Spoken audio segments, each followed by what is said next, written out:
السلام علیکم ورحمۃ اللہ وبرکاتہ۔ خواتین و حضرات، خلیق الرحمن ایوان حدیث میں آپ کی خدمت میں حاضر ہے۔ ہماری بات چل رہی ہے صحیح بخاری کی پہلی حدیث انما الاعمال بالنیات پر۔ انما الاعمال بالنیات جو پہلا جملہ ہے اس پر ہماری بات مکمل ہو چکی ہے، اور حدیث کے دوسرے جملے پر بھی ہماری بات مکمل ہو چکی ہے، وَإِنَّمَا لِكُلِّ امْرِئٍ مَّا نَوَىٰ۔ ان دونوں پر ہماری بات مکمل ہو چکی ہے کہ اعمال کو نیتوں سے جوڑ دیا گیا ہے، انما الاعمال بالنیات، اور ہر انسان کے لیے وہی کچھ ہے جس کی اس نے نیت کی ہے، انما لکل امرئ ما نویٰ۔ اب بارگاہ نبوت سے انہی دو جملوں کی مزید وضاحت ہو رہی ہے، تو سنیے۔ اب تیسرا جملہ ہے فمن كانت ہجرتہ الی اللہ ورسولہ فہجرتہ الی اللہ ورسولہ۔ تو جس کی ہجرت اللہ اور اس کے رسول کے لیے تھی، تو اس کے لیے خوشخبری یہ ہے کہ اس کی ہجرت اللہ اور اس کے رسول کے لیے ہو چکی ہے۔ ومن كانت ہجرتہ الی دنیا یصیبها او امرأۃ ینکحها فہجرتہ الی ما ہاجر الیہ۔ اور جس کسی کی ہجرت دنیا پانے کے لیے تھی یا کسی عورت سے نکاح کرنے کے لیے تھی، تو اس کی ہجرت اسی طرف ہو گئی، اسی کے لیے ہو گئی، اسی رخ پر ہو گئی جس رخ پر اس نے ہجرت کی تھی، ہجرت کی ہے، اور ہجرت کا وہ ارادہ کر چکا تھا، اور ہجرت اس نے کر لی تھی۔ یعنی اس کی ہجرت اسی طرف ہو گئی جس طرف وہ ہجرت کر چکا تھا۔ اس کے لیے خبر یہ ہے کہ اس کی ہجرت اسی طرف ہو گئی جس طرف اس نے ہجرت کر لی۔ بارگاہ نبوت سے اپنے کلام کی وضاحت تین مثالوں کی صورت میں ہو رہی ہے۔ فمن كانت ہجرتہ الی اللہ ورسولہ فہجرتہ الی اللہ ورسولہ، ایک مثال۔ ومن كانت ہجرتہ الی دنیا یصیبها او امرأۃ ینکحها، یا دنیا کی طرف یا عورت کی طرف، اور پہلی اللہ کی طرف اور اس کے رسول کی طرف۔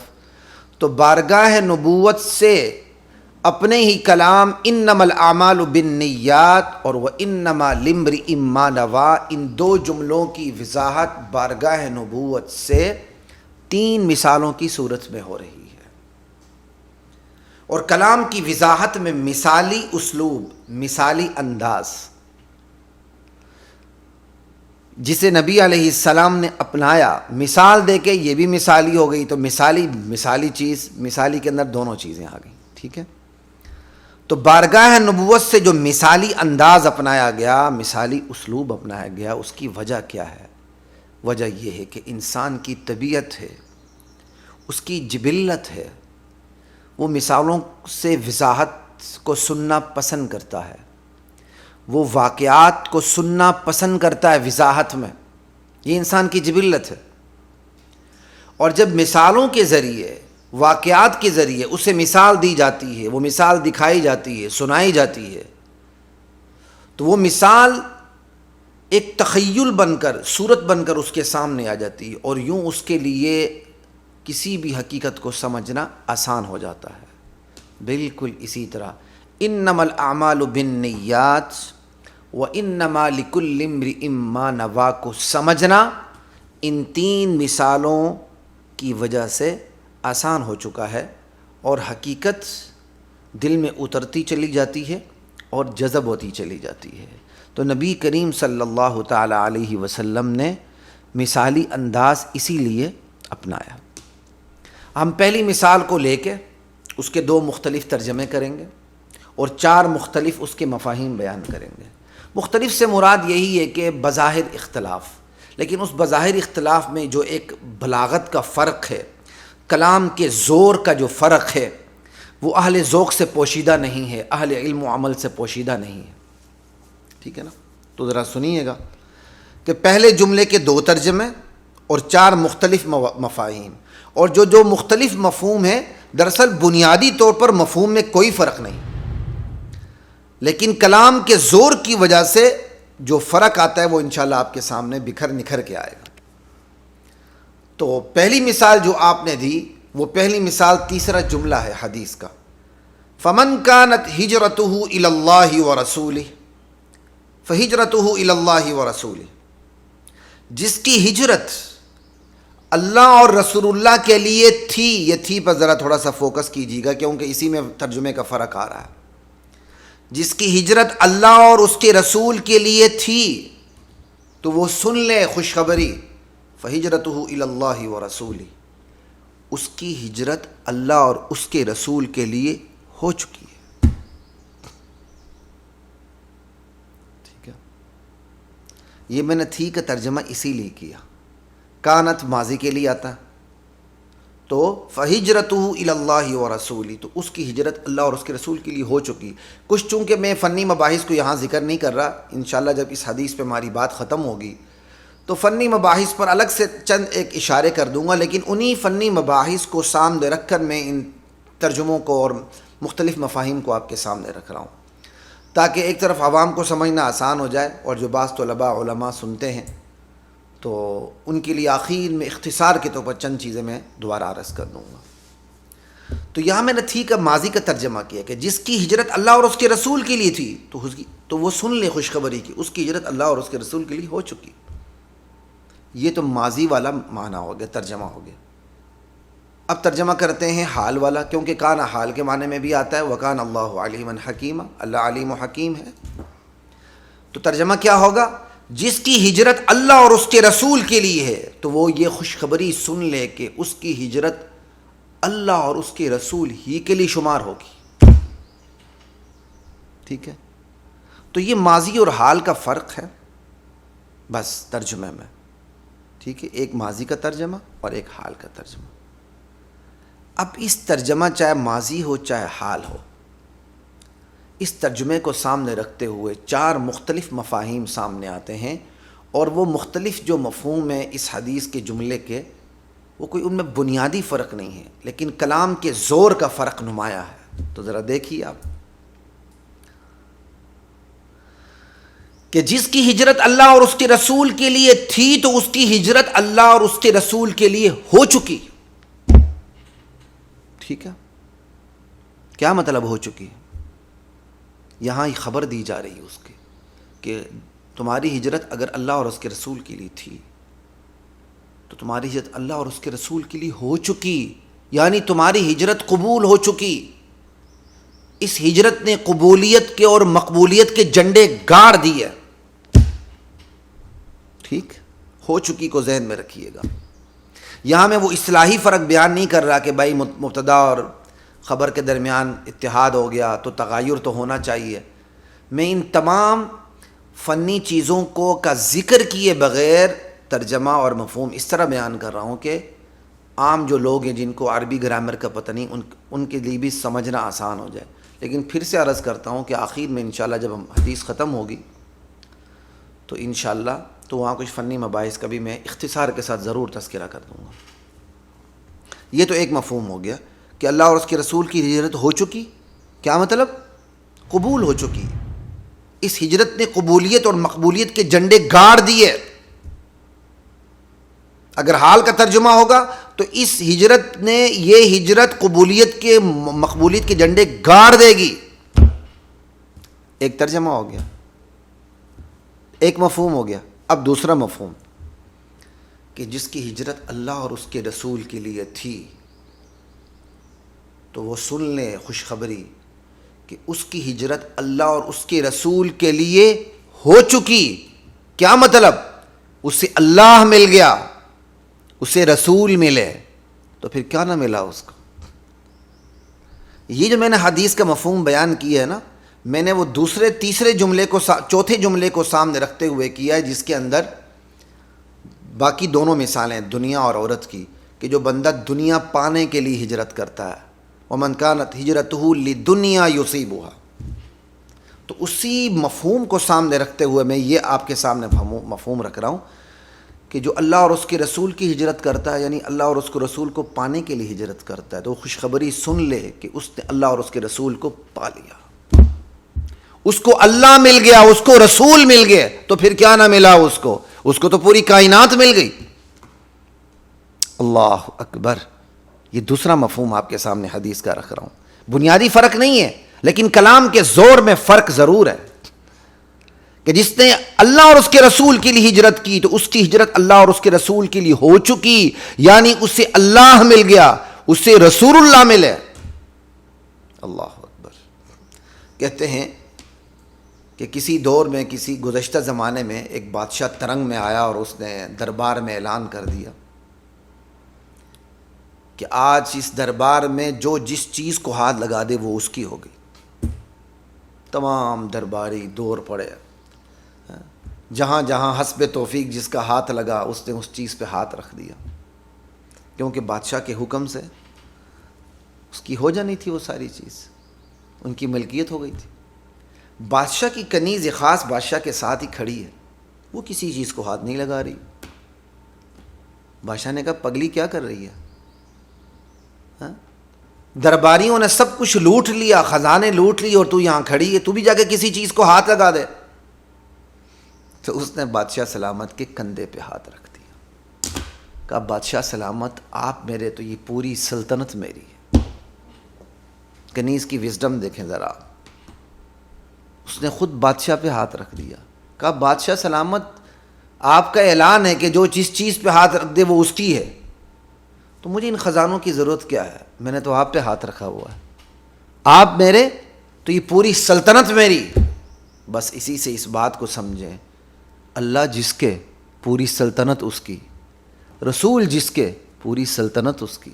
تو یہاں یہی انداز اپنایا گیا کہ جس نے اللہ اور اس کے رسول کے لیے ہجرت کی تھی تو وہ خوشخبری سن لے کہ اس کی ہجرت اللہ اور اس کے رسول کے لیے ہو چکی, اسے اللہ مل گیا, اسے رسول اللہ ملے, تو پھر کیا نہ ملا اس کو تو پوری کائنات مل گئی.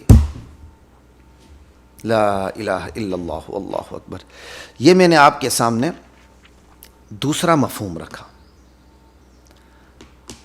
اب اس جملے کا تیسرا مفہوم آپ کے سامنے رکھتا ہوں کہ فمن کانت ہجرتہ الی اللہ ورسولہ فہجرتہ الی اللہ ورسولہ. اللہ اور اس کے رسول کی طرف ہجرت تو بس اللہ اور اس کے رسول کی طرف ہجرت.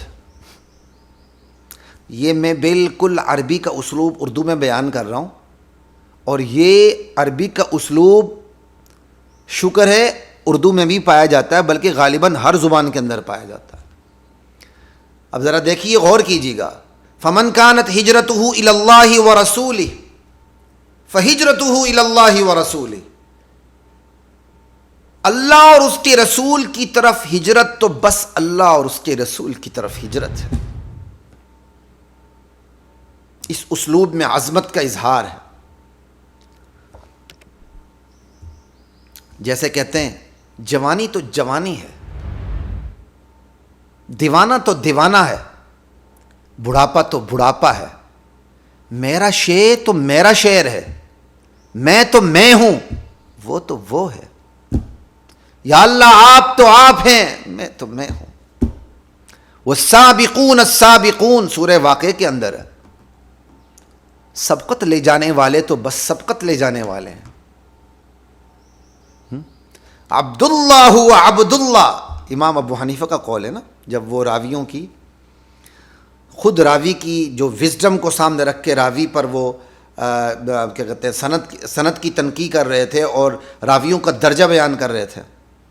عبداللہ عبداللہ, بھائی عبداللہ بن مسعود تو پھر عبداللہ بن مسعود ہے. اللہ اکبر.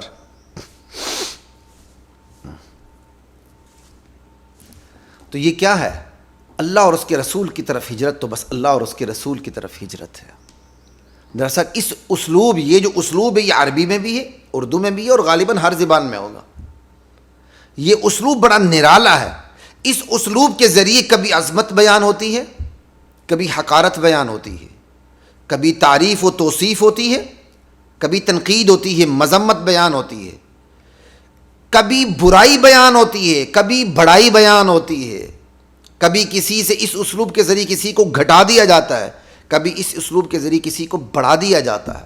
جیسے میں اللہ کے سامنے ہم کہتے ہیں یا اللہ آپ تو آپ ہیں, آپ تو آپ ہیں, تو کیا مطلب؟ یا اللہ تیری عظمت کا کیا کہنا.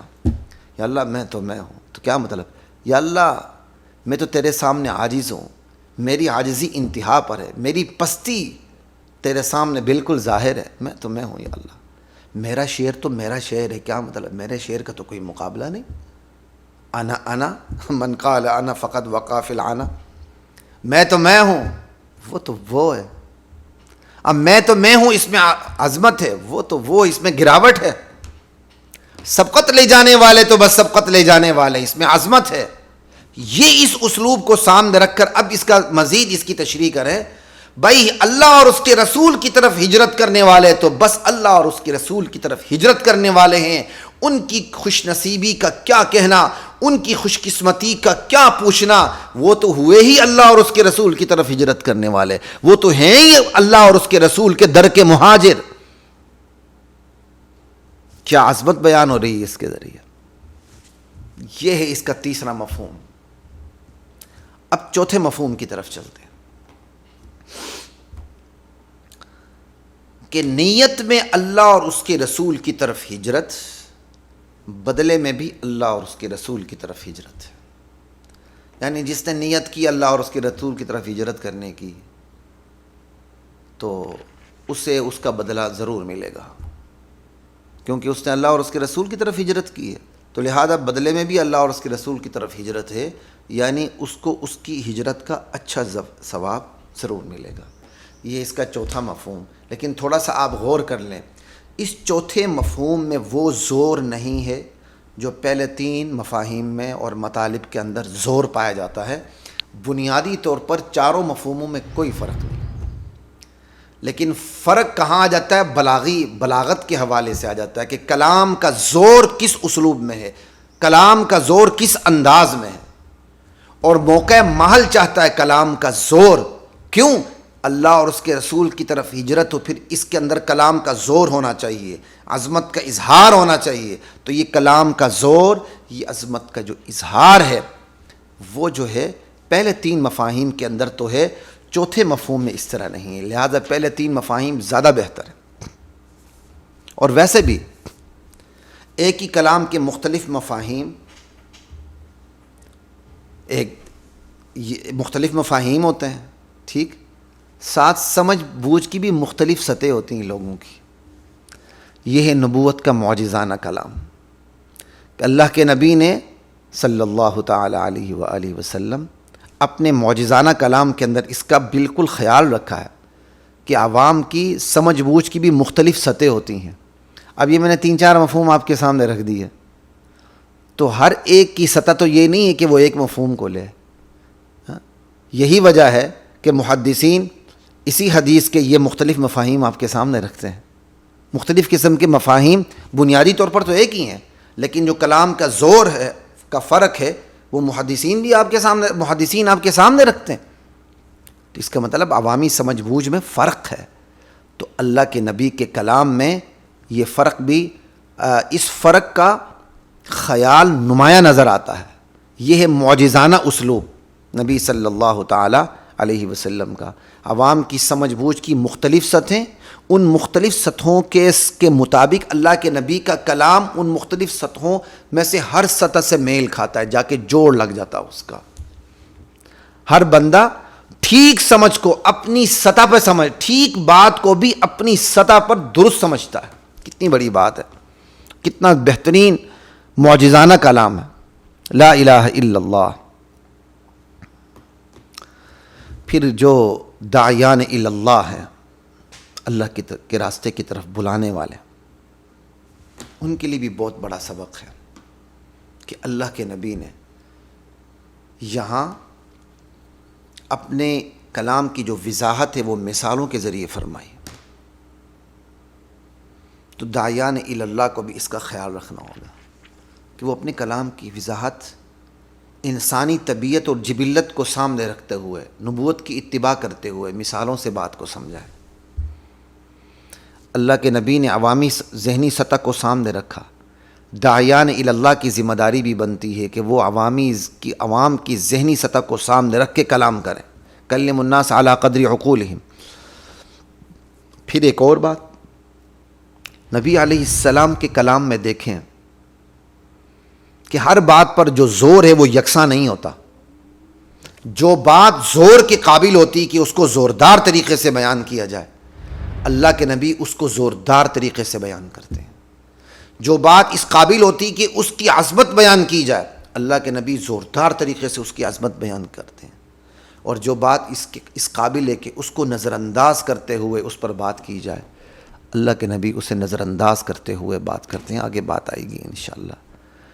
تو کلام میں یکسانیت اپنے زور کے حوالے سے نہیں ہوتی. جہاں زور مقصود ہوتا ہے وہاں زوردار طریقے سے بات ہوتی ہے، جہاں زور مقصود نہیں ہوتا وہاں زوردار طریقے سے بات نہیں ہوتی. ایک کامیاب داعی کی پہچان یہی ہوتی ہے کہ وہ نفسیات سے جدا نہیں ہوتا، وہ عوامی نفسیات سے جدا نہیں ہوتا، وہ عوام کی ذہنی سطح سے جدا نہیں ہوتا. اور فرامین نبوت میں یہ حکمتیں جا بجا بکھری ہوئی نظر آتی ہیں. بس امتیوں کا فرض ہے کہ وہ ان بکھرے موتیوں کو سمیٹے اور ان سے کام لے. یہی دعوت اللہ کے ٹولز ہیں. لا الہ الا اللہ. یہ تو میں نے آپ کے سامنے فمن کانت ہجرتہ الی اللہ ورسولہ فہجرتہ الی اللہ ورسولہ اس کے 2 ترجمے اور 4 مختلف مفاہیم آپ کے سامنے رکھ دیے.